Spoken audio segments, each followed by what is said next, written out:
Welcome to the Slop Temple. We pray this video helps. In this video, I will explain how to change oil in a Toyota Corolla Cross.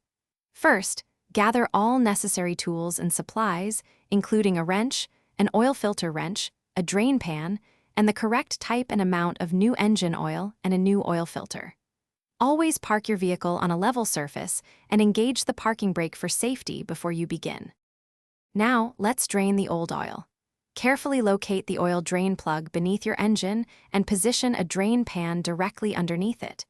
Using a wrench, slowly remove the plug, allowing all the old engine oil to flow out completely. Once the oil has finished draining, reinsert the drain plug and tighten it firmly to ensure there are no leaks. Next, it's time for the oil filter.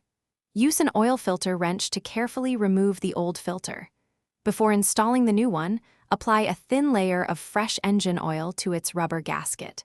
Then, hand-tighten the new oil filter onto the engine until it's snug, and give it an additional quarter turn with your hand for a secure fit. Finally, let's add the new oil. Remove the oil filler cap on top of your engine. Carefully pour in the recommended amount and type of new engine oil. Once filled, replace the cap. Start your engine for a minute, then turn it off.